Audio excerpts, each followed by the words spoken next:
Mumbere no yese ansaba mulabi waffe omunye tuli kuki tuli ku project ya Song bajita Amani. Okay.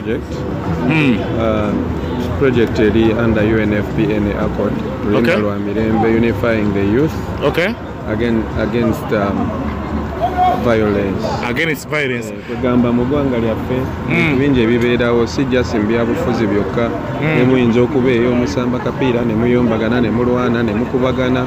Kwegamba oluyimba lugamba stopping violence among the youth. Both in everything in life tulina kubeera nga tutambulira mu kimu mirembe. Ani a coordinating a project eno? Project eno eri coordinated by Yese Oman Rafiki, ne Fun Factory, ne Route Entertainment. Ani muwandiisi kuba abayimbi ndaba bangi buli omu yeewandiikidde oba neera nga bulijjo bwongo. Yese Oman Rafiki naye ekirungi nti talents ez'enjawulo za combininze ku luyimba luno. So people are delivering in different ways. Fameica, tulinako Daddy Wise, tulinako Lydia Jazmine, Bibian Tendo, Chosen Blood.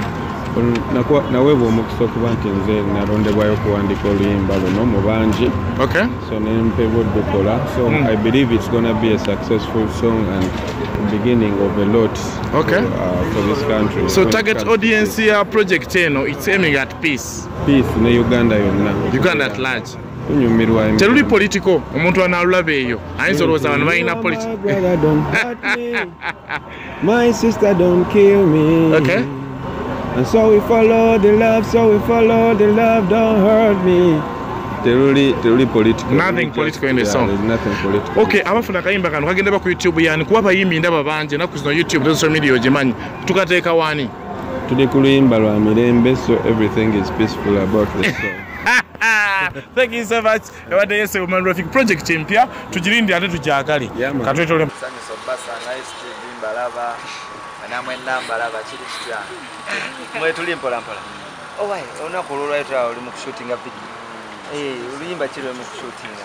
Uluyimba lwa mirembe, peacemaking song ndi musajja wa musanyo kuba nti ndi ku great cause bweti because embera gye tulimu tulingirizibwa mu ngeri ez'enjawulo naye amazima gali nti ansi eri emu tulina kuluma mirembe so kati project eno yes Woman Traffic ya contractinga ne tugikola eriko abayimbi ab'enjawulo ate nga benabena eddoboozi lyandikaawo wamulanga bwe tuli mu kkubira abantu ddala nange ngukkiririzaamu nti gwe giyinza otuyamba abavubuka because bye twetaaga bingi naye ate emirembe gye giyinza otuyambako okugumiikiriza oba okufuba ku byonna bye twagala ekirina kye tugenda kufuna ne kuyiwa musaayi so nga nze chosen blood ndi musanyufu nnyo okubeera nga ndi ku project eno ekoowola emirembe mu ggwanga lyonna naye tuze twa project gindi bwezi naye nga ekijja mu matu gaffe nti mwafunye ku ssente oba mulidde akasente mwana neero naye mulina mwalidde but this is not for money. Money is not the major goal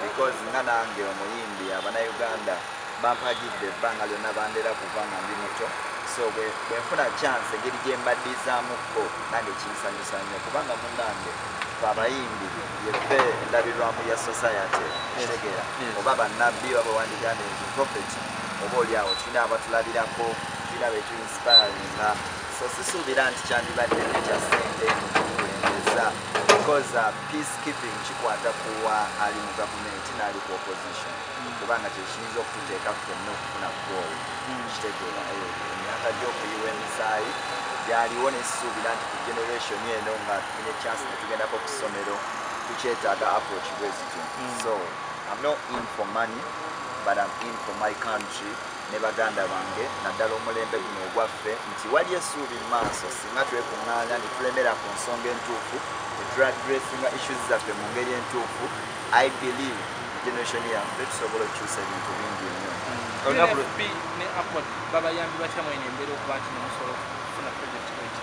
UNFP ne Accord batuyambidde ddala because era omulimu okugukola omuyimbi oba weetaagamuko kyebayita sente nti production studio wano wonna zizino kamera video so kyendowooza nti bapatanalinga ne bekikwatako Route Entertainment yeri behind this Woman Traffic's company eyacontactinze abayimbi ab'enjawulo so batuyambidde ddala Accord UNFP big salute for the positive cause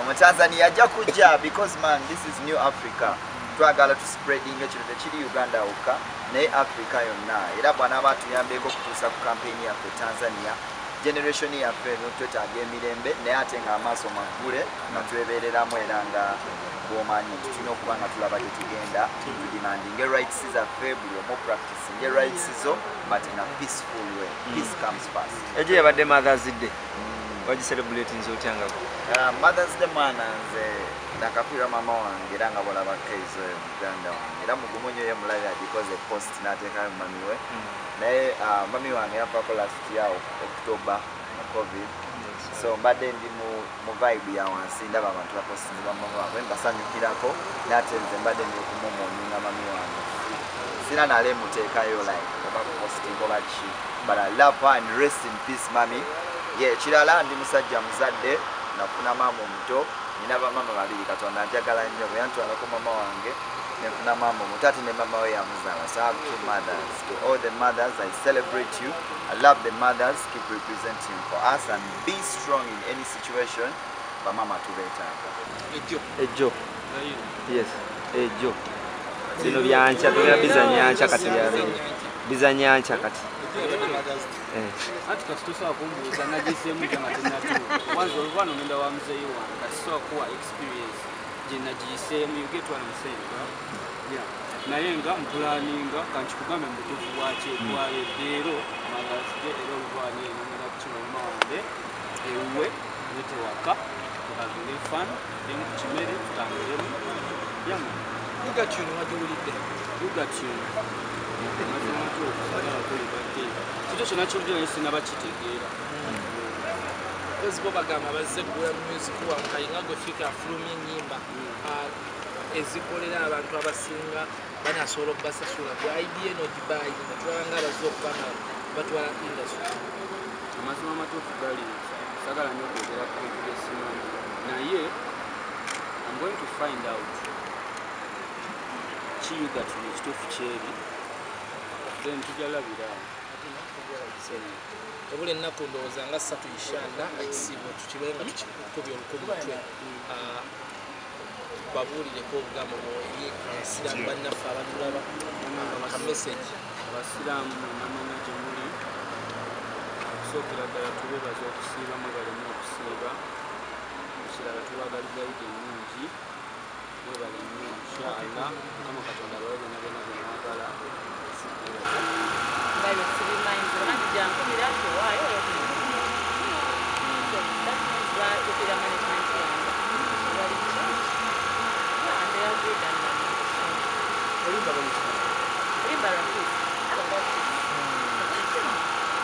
omuntu ali wakawalaba nga bonna abayimbi mukubasewamu ku kintu kya peace tekitugira muto nti mwalidde tekiri political at all otherwise tewandindabireko basibiserubira just a person a little women's day a good was celebrating the women's day little mothers a joy of the mothers day a joy of the mothers day what celebrating that let us say birthday is a new shoot no jonabadde